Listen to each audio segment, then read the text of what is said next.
up. I get warmed up, pull up in a foreign truck. Hoes really want really want more of us to start us. Try to get started, wanna pull them in the mood too. Fuck what I do then. Bitches on my bitch that took out a Uber. I get a throwback. I got a jersey that just not a throwback. I'm finna ball in the league where you throw that. Bitch, let me fuck on your face where you throw that. I'm finna chinchilla clip on my coat it. I need it. I'ma coat it. I need it. Whoa. Nigga come in and he whipping that cold. I put on rose gold, I look too cold. Bitch on my dick cause a nigga too froze. Pop up the double cup, drop in the fall. Whoa. Travel the world, travel the globe. Fuck on your girl, fuck on your hoe. You won't get a big shit, that is a fake shit. After I'm done with that, you can have fun with that. What's the fuck, nigga? Work on me lumberjack. Holla, nigga. We never run from that. Solving, nigga. Don't be with a drum head. Warmed up, nigga getting warmed up. Push through in a foreign truck. Boss, nigga. Whoa. Just up in my toe. Hold up with the bricks on the stove. What's up, hitting licks on the low. Get in my crib, I put in the code. Sit to the cold, I never fall. Don't lose the soul, swerving a road. Can't get in the most, I do the most.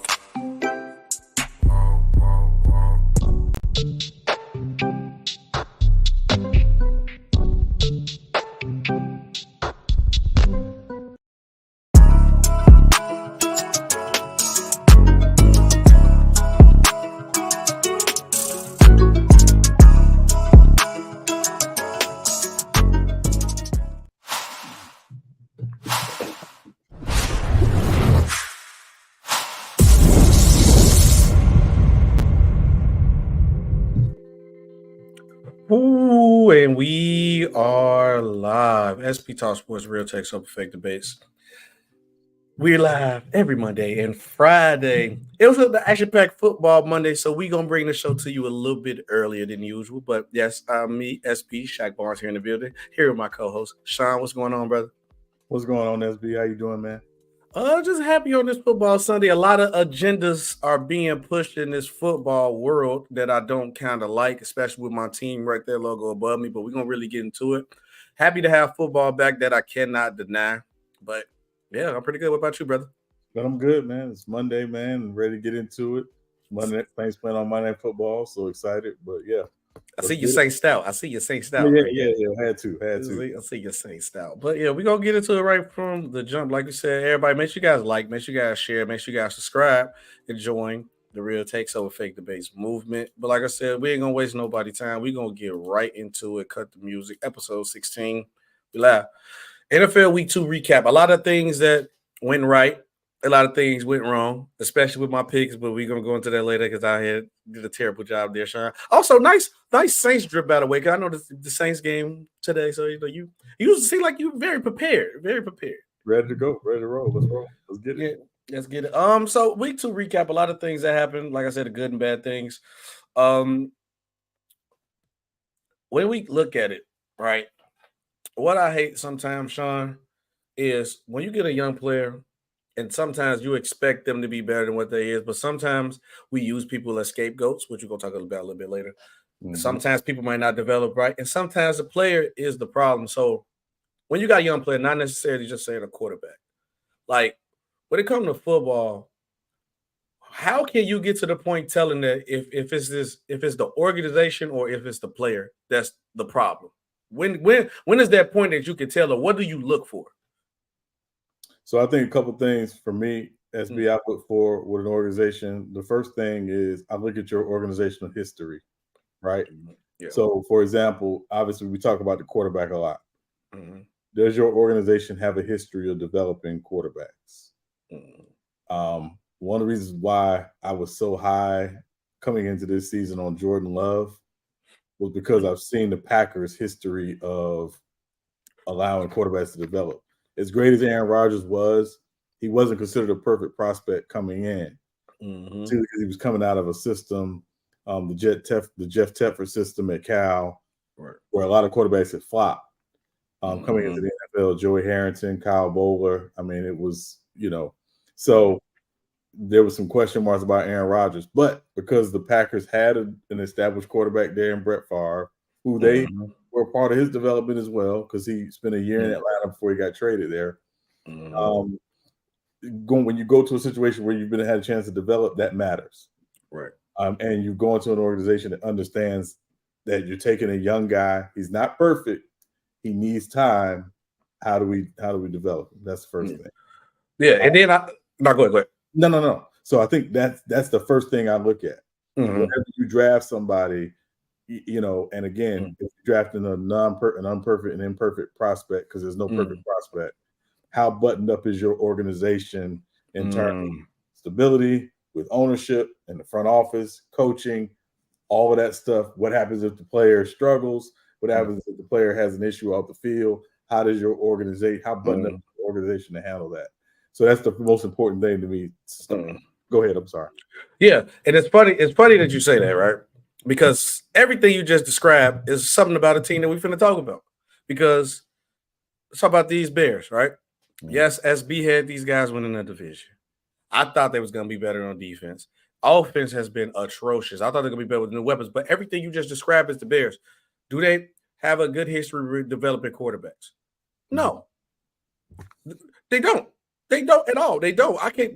Honestly, the crazy thing to say, Jay Cutler might be the greatest quarterback ever played for the Bears, if not arguable. And that's bad to say. And that tells you everything you need to know. If a guy you can argue, and he came in late in his career, he put up numbers, he looked solid. It's the greatest quarterback in your franchise history. That tells the problem. Then also, now go ahead. No, just for clarity, the greatest quarterback in the Bears history is Sid Luckman. Okay. But Jay Cutler is what? Right behind him, probably, right? I mean, if I were making a Bears list, I'd probably say Cutler might be second. That's bad. Yeah, that's not good. That's not good. That's not good at all. Then also, the second thing you brought up, like you handling what the player need to put him in a position to win. The Bears don't do that either with their quarterback. So now I get to the point when I'm watching this game, all defense, that's a whole nother story.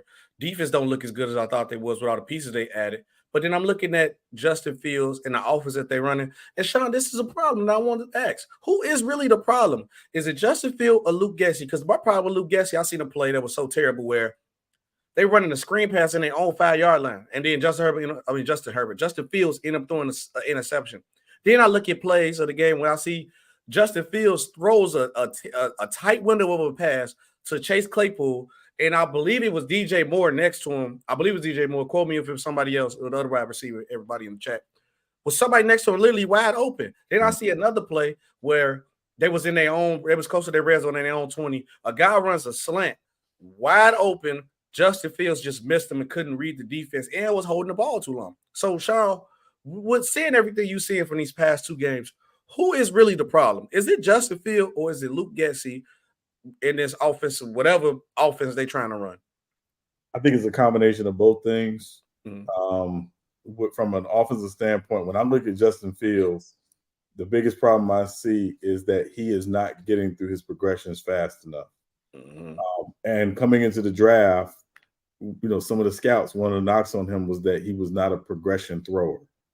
Meaning he's not a snap, snap, snap, balls out. He's a guy that tends to lock into, the first read or the first option on a play. And if it's not there, then he might take off and run. But for the most part, he was not a snap, snap, snap progression here. But also a lot of times, and this is the part that people don't really understand, is every play doesn't require you to be a progression quarterback. Some plays require you to read a specific side of the field based on what you're seeing, post-snap defensively. Because as you know, basically every team will come out in a certain alignment pre-snap. Post-snap, that alignment is changing. Depending on down and distance, depending on what they, depending on personnel. So all of that stuff factors in. But the big thing for me with Justin Fields, to me, number one, when he's better when he's outside the pocket. When you get him on design rollouts and you're basically cutting off a certain part of the field, all his reads are on that half of the field because he's using his legs to extend plays, but also he's using his legs to throw the football. Right. They're not doing that. He's standing in the pocket too much. And I think that's a function of their offense. The second thing is he actually throws a really good deep ball. He does. And again, but the best deep ball throwers traditionally throw the deep ball well off of play action. Mm-hmm. The Bears' inability to run the football consistently this season, again, has been, I think, a big part of the problem. It's the defense, the Packers and the Bucs have basically said, we're going to make Justin Fields beat us, but we're also going to make him beat us throwing the football in obvious passing situations where you can't do it off a run action. Right. So I think those are the two things. But also, again, it begs the question, though, has Justin Fields gotten better? Does he still? I think he still needs. Obviously, he still has a ways to go. I don't think he's bust, and we use that term. But I do wonder, because the Bears had the first pick in the draft, it was not going to be the greatest situation coming in this season. You trade back, obviously, to get future assets, but those future assets don't help you today. Yeah, don't not. And again, I thought DJ Moore was a big upgrade, along with Chase Claypool, and Darnell Mooney and Cole Kmet. But it's just not whatever philosophically they're trying to do offensively is not working. And it's not. That screen pass, you call a middle screen down, basically deep in your territory. Like what? And again, I didn't think it was a good play call, but also part of Justin Fields is you got to see that linebacker has that read on that. He had to read. Gilbert had to read on that. He did it well and made the play, and obviously scored the touchdown that ultimately, closed the game out for the Bucs. So I think it was a combination of a terrible play call at that time, along with Fields not seeing it as it needs to be seen. Yeah, and with me, like, I agree with you to the point of, like, Justin Fields not a bust. He's not a bad quarterback. I think because this was gonna happen. I already told my boy this, he's a big Bears fan. It's a new guy in office. Every time it's a new guy in office, any piece that he didn't draft himself is always gonna be just give me a reason to get you out the door so I can get my guy in the door. You have to understand that. Now, I'm not saying that the Bears are sabotaging Justin Fields, because I think that would be a big mistake, because he will get sent somewhere else. Like if he goes somewhere like the Seahawks, and he will be dominating with the Pete Carroll. Would love to have a guy like Justin Fields. Yeah. But it's just that once you got that hanging over your head with that, so just give him a resource replacement. I thought this was going to happen.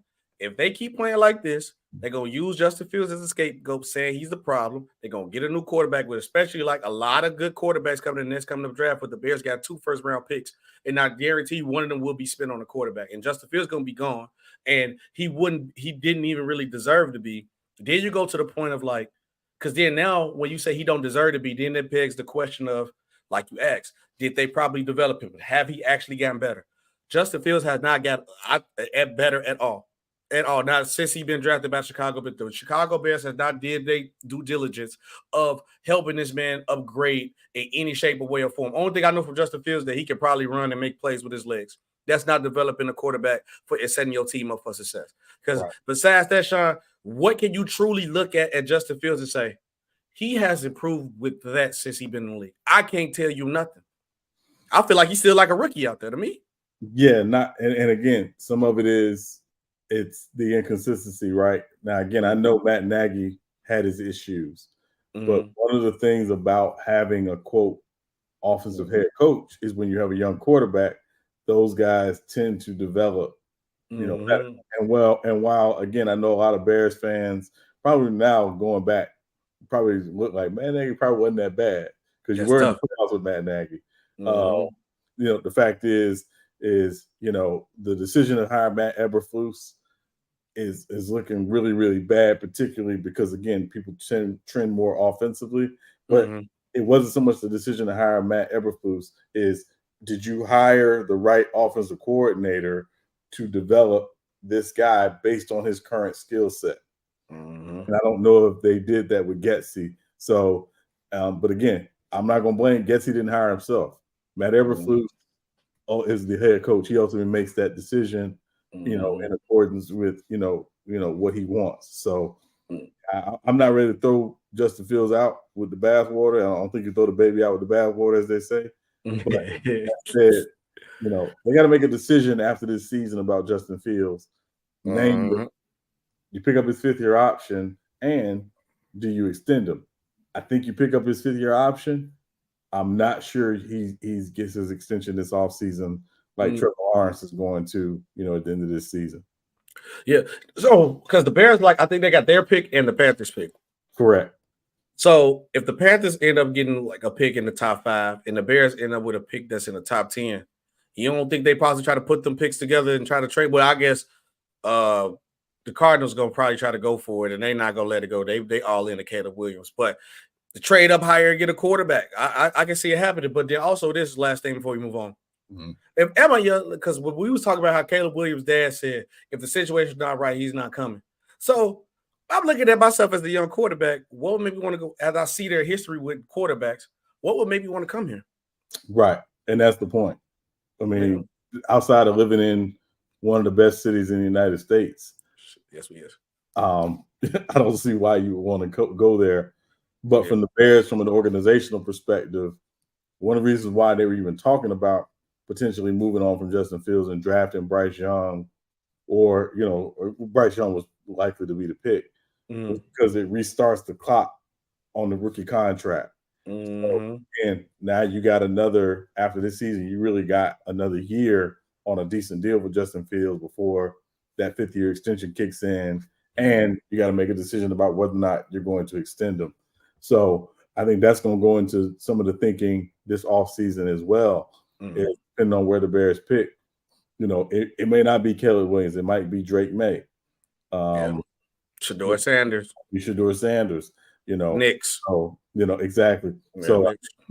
So you got some, situations where I think, again, you got some teams that are going to be making some decisions with younger quarterbacks, and the Bears are right there with them. Right there, yeah. So let me know what you guys think about that. Make sure you guys like, make sure you guys share. So who is the problem, chat? Let us know. Is it Justin Fields or is the offensive coordinator Luke Getsy?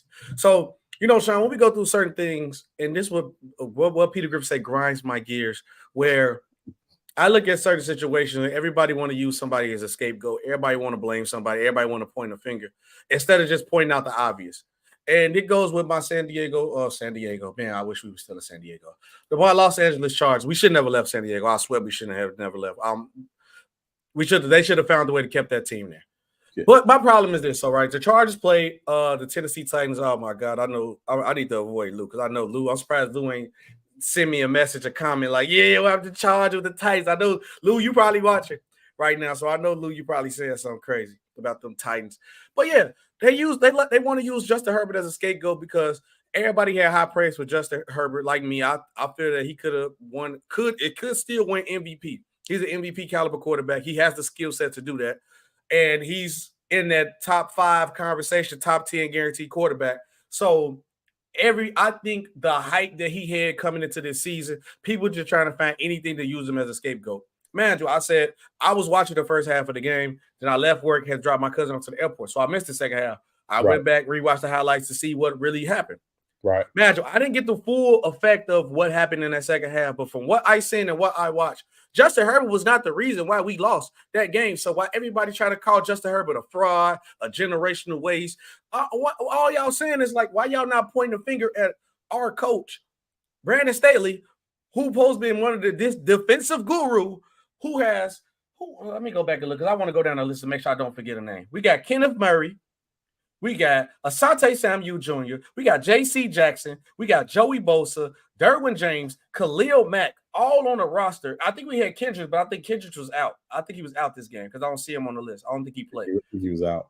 Yeah, he was out that game. You got, on paper, we have a top 5 caliber defense. Especially, we should be at least top 5 in rushing the quarterback. You got Khalil Mack and Joey Bosa, one of the best guys that get at the quarterback. We should be up there. We should be dominant. It should be no way that Ryan Tannehill plays a game and he go 20 for 24. 20 for 24. And I think we got 3 sacks this game. But he was dieting us up. And I'm looking at this. Derrick Henry really didn't go off. He had 25 carries for 80 yards. He pretty much did what he's supposed to do. That's what you expect. It wasn't like he had a monstrous game. Right. We really lost because Ryan Tannehill did his job. It did it very well. But you're going to look at me and say, oh, it was Justin Herbert's fault. He went 305. He went 27 for 41. He threw the ball pretty much more because Austin Eckler was out. So we was pretty much, and that probably be a problem to make us predictable where, okay, we going against a team where they know our bell cow running back, one of our key part of our offensive team on our offense is out. We know y'all throwing the ball more. Run something different. Get Kelly some way to get him involved better. Because if ain't no way she only had 13 carries for 40 yards. Do something else to get him right. I'm looking at this game, and I don't see how you could blame Justin Herbert because he gave you 10 points in the fourth quarter. The last drive, he got us in field goal range to take us to overtime. So what did he do wrong where you need to blame him and y'all telling me he a waste of talent? I'm confused. Well, so I think that if you're going to put any blame on Justin Herbert, whether they like it or not, is when you go the Chargers' biggest issue yesterday, inability to convert on third down. You 2 for 14 on third down. That's awful. It is. So, but again, I always to tell people, it's not so much what you do on third down that concerns me. It's what did you do on first and second down that got you to third down in the first place. Correct. So to me, the 2 for 14 on third down was huge. Defensively, gave up a couple big plays, one down the field to Treylon Burks. In particular, comes to mind that he almost scored on, but it got him inside the 5. So it was the Chargers are a good football team when you look at the talent top to bottom. Football team. What they are not is good enough to overcome the glaring holes and the glaring mistakes. 2 for 14 is a glaring issue. Correct. It's a huge issue. The explosive plays, when you look at who's in your secondary, when you talk about Derwin James and J.C. Jackson and Asante Samuel, that's a problem. But again, also, you had 3 sacks, but, the front end works with the back end. So, I think that's a big thing. The good thing is, it's 0-2 is not the death nail it used to be because it's a 17-game season. The Chargers still could very well make the playoffs, but they have got to clean up, some of these issues. I don't know if Brandon Staley is that guy to do that. He's looking very, very overrated right now. And he's looking like he's living off the success of what he did with Aaron Donald, what he got from Aaron Donald and from Jalen Ramsey, and being friends with Sean McVay. Because if you're friends with Sean McVay, you're probably gonna get a head coaching job at some point. So that's the nature of the beast. Those are the 2 things for me with the Chargers: the third down and the explosive plays. Yeah, and when I look at it, because when we first hired him, I'm like, okay, we got our guy with quarterback who can make plays. Right. But with him at defense, our defense is gonna be so elite, it's gonna get to a point where all Justin Herbert. My man said when we got him, like, all Justin Herbert has to do is just execute because our defense is gonna be so good with this guy. You could just be a game manager. And I'm like, imagine you are way above that type of talent. So I'm like, oh my God, we're gonna be so great. But then I'm looking at the same glaring problems on defense, the same glaring problems on special teams, the same glaring problems even on offense where we putting ourselves in bad positions where we can't convert on third downs. Or, we was dumb enough to do it that last season where we're going for it on 4th and 12, 4th and 20, 4th and 15, 4th and 8 in our own 20. That's not no quarterback problem. That's not. You can look at the Bears with Justin Fields. You can look at the glaring quarterback problem. You can look at certain situations like, it's not real. No, it's him. It's him. Or it's a combination of both. Right. It's mainly him. You can't tell me you give anybody a good coach this talent of a roster and he couldn't make nothing happen with it. We should have just kept the guy before we had then. We should have just kept him. Should have kept Anthony Lynn. We should have just kept Anthony Lynn. Yeah. Come on, man. I'm like, no, it's not moving me. I'm disappointed at this, but y'all need to stop using Justin Herbert as a scapegoat. He ain't the scapegoat. He did everything that you needed him to do, and he came up in the 4th because y'all swear that he always chokes.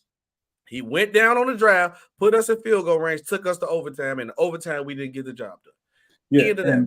And also it doesn't help that the reality of it is that whether people will admit to it or not, there's still the stench of what happened in the wild card game, earlier this year in Jacksonville.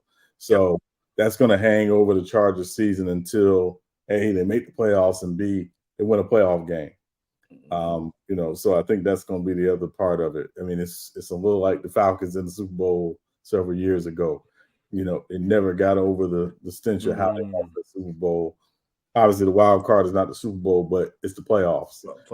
When you're up and you're dominating the game like y'all were, it's you never really ever truly get past that. So I think that's part of the evaluation as well when you talk about this team and Brandon Staley as a head coach.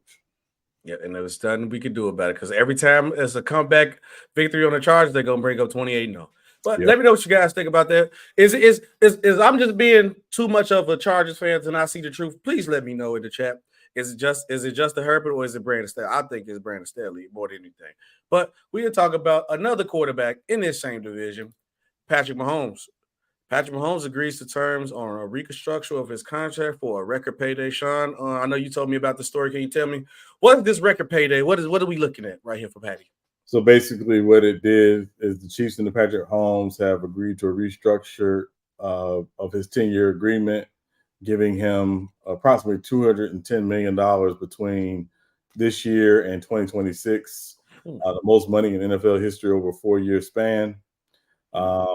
His compensation for those years is now guaranteed. So again, they have to, this basically cleans this up for at least another couple of years. But they're going to have to revisit this deal again in a couple of years. But if you know the Chiefs salary cap situation, it's going to be a rough salary cap situation to the point this offseason, they probably won't be able to franchise tag Chris Jones. So he'll end up probably being an unrestricted free agent next year. But the point is basically this essentially puts, Patrick Mahomes up with, a lot of the guys who got extensions this offseason, new deals this offseason. And from based on the structure of the salary and of the deal, which I'm guessing is one of the reasons why they did it, it will relieve some of the Chiefs salary cap issues that they were going to be facing this offseason. Yeah, trying to help the team out. I like it, but you gotta. This is one thing about NFL with the ability to reconstruct your contract. Obviously, pretty much just moving money around to make more money to bring players back. Because I don't think Patrick Mahomes is going anywhere. I think he's probably gonna be a Chief for life unless he pull one like a Tom Brady, Aaron Rodgers late in his career and leave the team. Right. So, but to keep it a buck.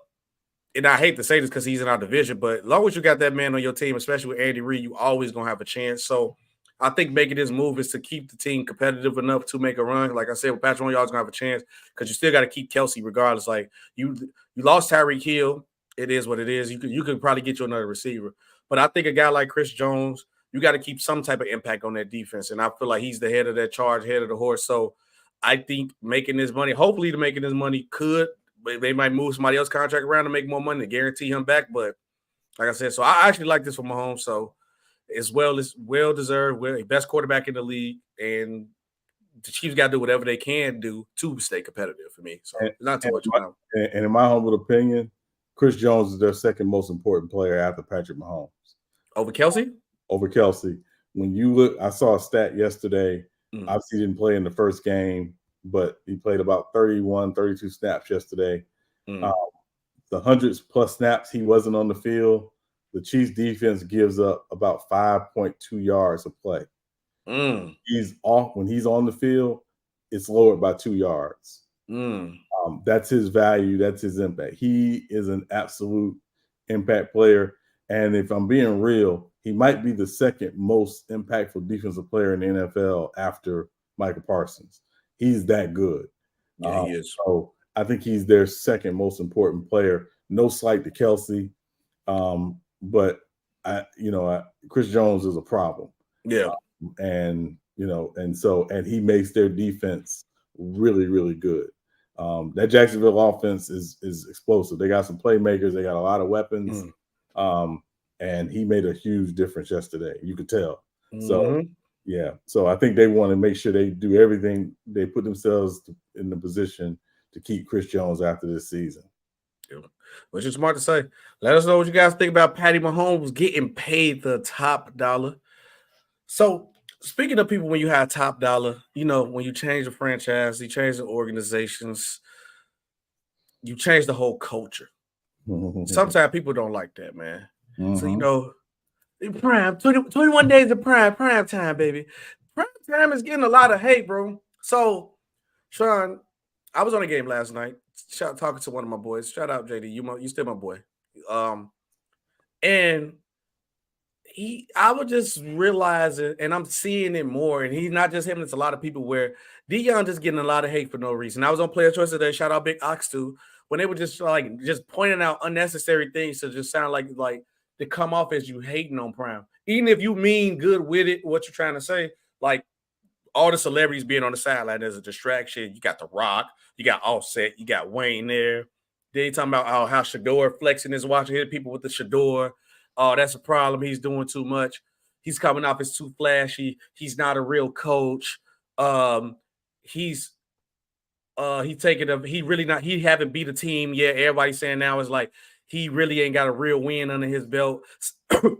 Saying all these crazy things. I'm just looking. I'm like, a lot of that sound like hate to me because I'm like, first of all, if you know primetime Deion Sanders, and then Deion Sanders and Prime is always two different people, but Prime has always been Flash. That's been his persona. That's been his character. So that's nothing new.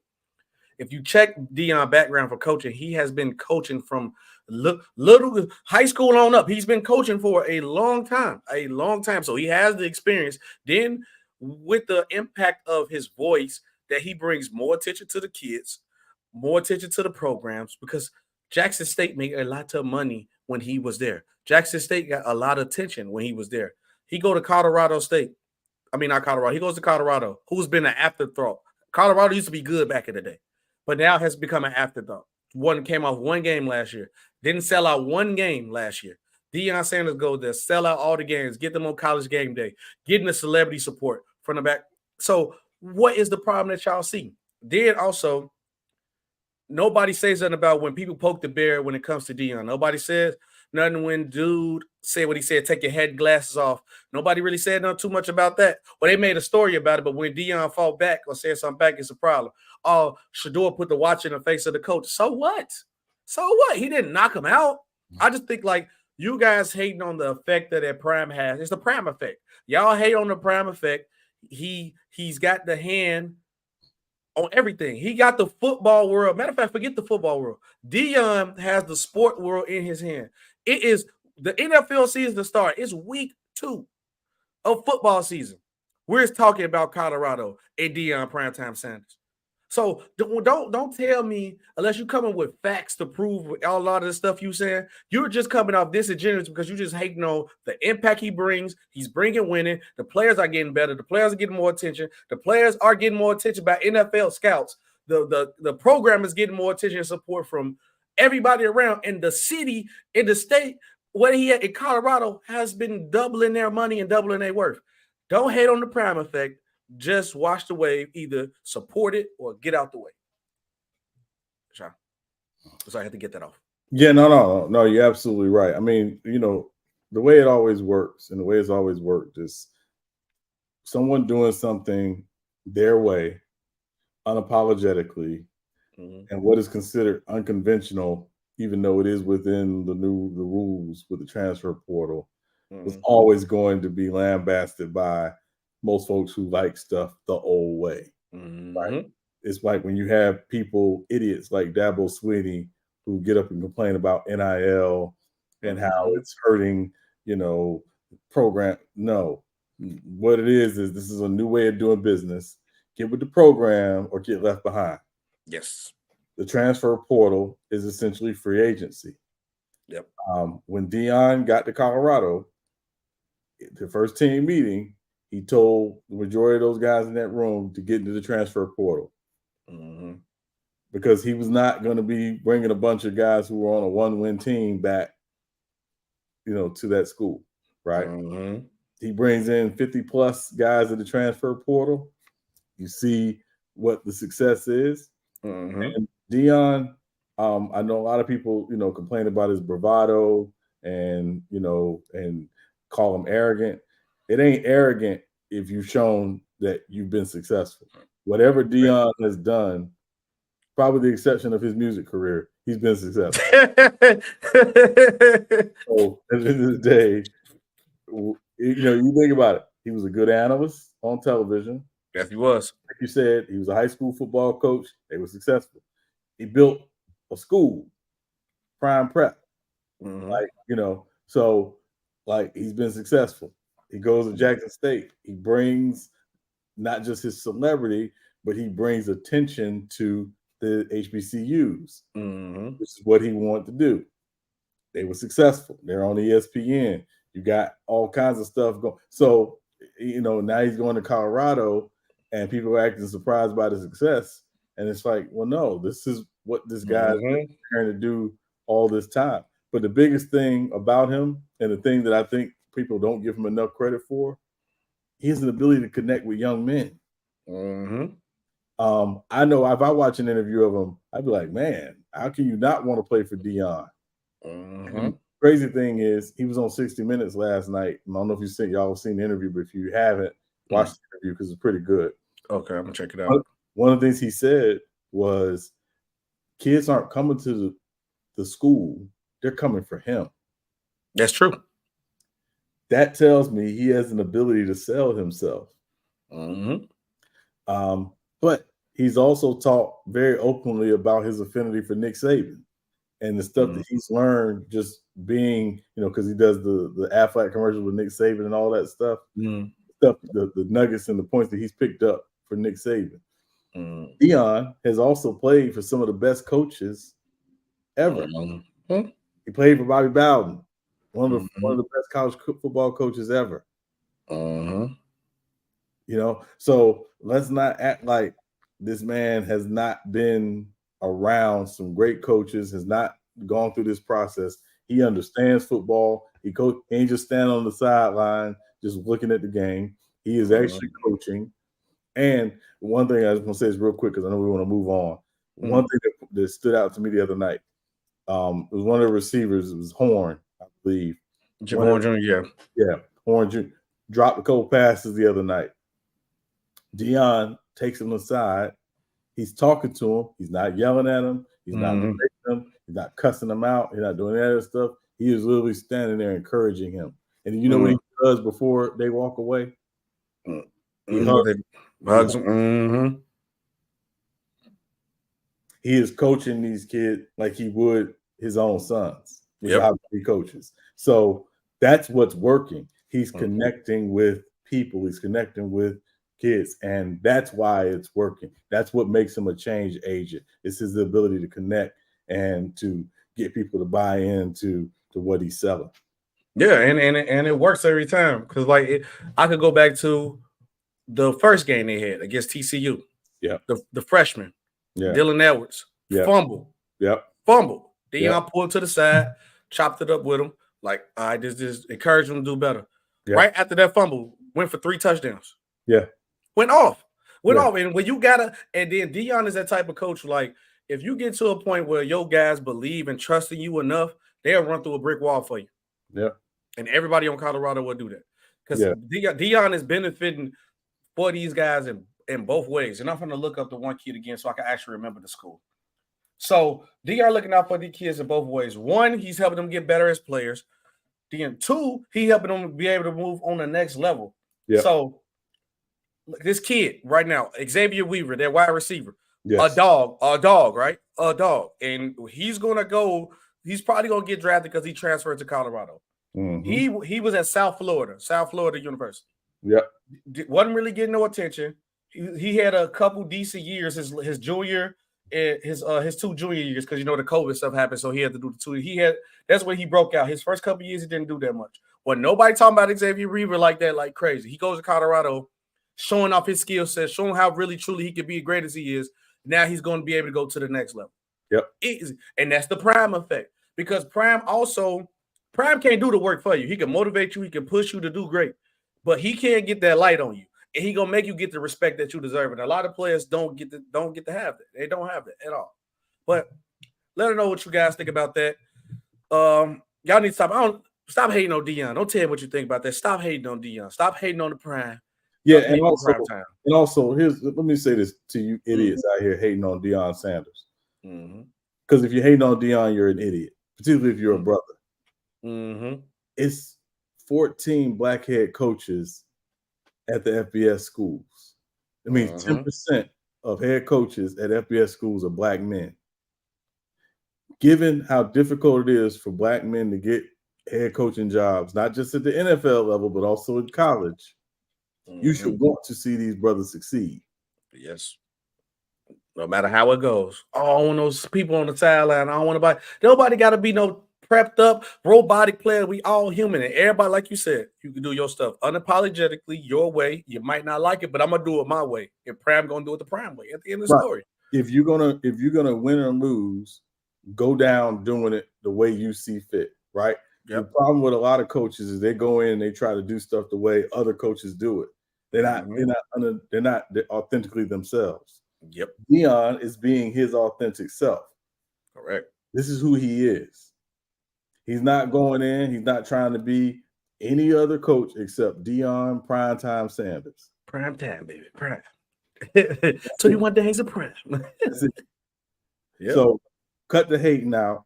Quit being an idiot, and understand what these brothers have to do to get this opportunity. You should be rooting for them. Yeah. It ain't easy. Say it again now. Say it again now. Preaching. Now, on to the next thing. We got to go into the picks. I've been trying to avoid the picks, but because obviously you guys watching the show, you see that it's pre-recorded, and the game should be on now while we're watching right now. So, Sean, let's do a quick recap before we get into our picks, and then we can shut it down. Preview of the Saints versus Panthers. Obviously, you got your Saints on, so we go say the Saints and Panthers for last because you're geared up. So I know how this finna go. But the Browns versus the Steelers. So you put me in. You tricked me to go vote for the Steelers, fall into the Genjutsu. I ain't falling for that trap again. And I'm very high on these Cleveland Browns team. I think this defense is elite. I think Deshaun Watson is looking pretty solid. And I'm always going to run with Nick Chubb as a bell cow. Even if the Pittsburgh Steelers defense come to play, I don't think their offense will be able to keep up enough to get the job done. So I'm still going to stick with my pick of the Browns. That's why I'm still going to go with my pick with the Browns. Yeah, I'm staying with the Browns pick as well. I think the Browns defense is legit. Chubb is obviously the engine that runs their offense, and Deshaun Watson is only going to get better as he gets more comfortable. They may be without Amari Cooper tonight because of the hand or the groin injury that he tweaked in practice on Saturday. I think he's questionable tonight. But that said, I'm taking the Browns. Yeah, I still don't think they need. I don't think they need Amari Cooper to get the job done, but it would help to have him out there. Yeah, Saints versus Panthers. I also picked the Saints for this one. It's just that I don't know. The Panthers ain't doing enough yet to just make me just pick them over the Saints. Even though I ain't gonna say I hate Derek Carr. He's just he played for the Raiders, so it's like, yeah, I gotta bet, I'll rock with him. And I could see him selling. I mean, I ain't too high on Derek Carr. He's the Saints quarterback. Derek vehicle. The way I look at Derek Carr is like, your sister or your cousin is dating a dude, and you'd be like, that's who you chose? All right, I guess. Yeah. You happy. Yeah, whatever. But I ain't impressed, So that said, the Panthers are always gonna be a tough out because it's a divisional game. They always play the Saints tough. It's the nature of the beast. That said, I'm taking the Saints on the road in a close one. I feel like I got a lot of picks wrong so far. I feel like I could go out on a gusto just for the sake of being fun of the show. I'm gonna switch my pick because I don't like Derek Vehicle that much. I think we're gonna get the old Derek Carr. I'm switching my pick to the Panthers. You switch your pick to the Panthers? Okay. Well, you down? I think if my calculations are correct, you were down in the picks. We're gonna go and review them real quick. Yeah, go ahead. Let's go review your picks. But yeah, I might need a W. So Yeah. So we both had the Colts winning. Correct. All right. We both had the Bears winning, so we both lost on that one. You had the Packers, I had the Falcons, right? Yep, you won one. Yep, I won that one. We both had the Bills winning. Yep, both had the Bills. Shout out to Josh Allen for a bounce back game, by the way. They was ready to call him off. Yeah. We both picked the Chargers. Yep. I'm giving the Chargers one more week. I'm giving them one more week. Because I didn't pick them the last. No, I didn't pick them against the Dolphins, but I'm giving them one more week. Okay. Yeah, we both lost on the Chargers. Both won on the 49ers. Both won on the Niners. Yep. Both won on the Giants. Yep. You picked the Commanders. I picked the Broncos. You won that one. I lost that one. Mm-hmm. That was a pass interference late in the game, by the way, on that 2-point conversion, by the way. Hey, man, look, they didn't call it. But hold on. Can I say something real quick, too, just about that game? Mm-hmm.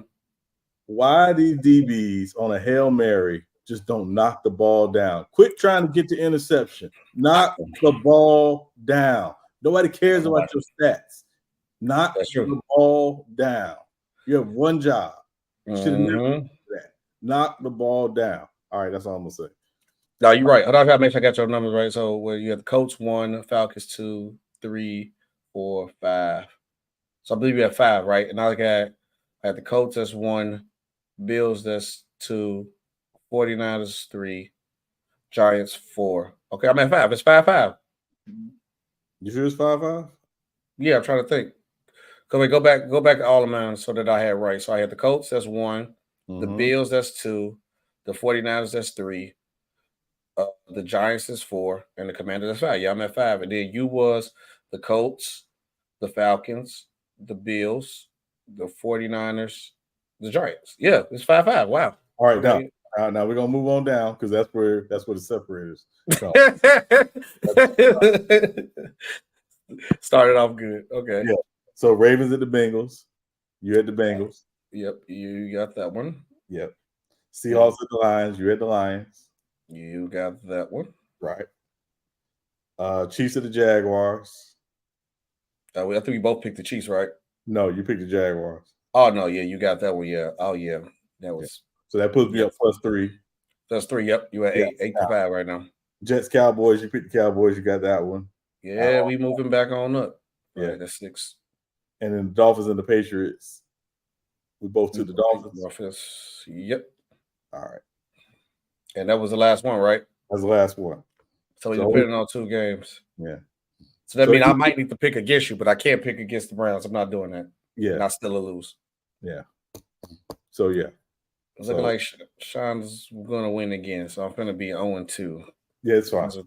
That's tough. What we're going to do, though, we're going to keep tally of this. We're going to look at the total record at the end of the season to see how we did with the total record. Okay. So, we'll see. So, yeah. And we're not picking Thursday night games because it's Thursday night. And Thursday night, yeah. You know, we might pick the Thanksgiving games just because it's Thanksgiving. So I should have picked it because I need some help over here. What was 7-9? Sean won 7. You had 7 right to my 9. Well, that is the show, guys. Make sure you guys like, make sure you guys share, make sure you guys subscribe to your boy and support the channel, man. We're gonna keep moving up. We got a surprise coming up for you guys. I'm waiting on the 1s and 2s. I'm hearing back. So Sean, the birdie has been shipped off. So we're gonna see what the birdie says and respond to everything that we got. But yeah, we got a surprise for you guys. Hopefully it comes on through. But any last words, Sean, before we get up out of here? Yeah, listen, just thank you all for joining us. Don't forget, when the mailbag comes up, to submit questions or comments for the mailbag. Let us know how you think we're doing.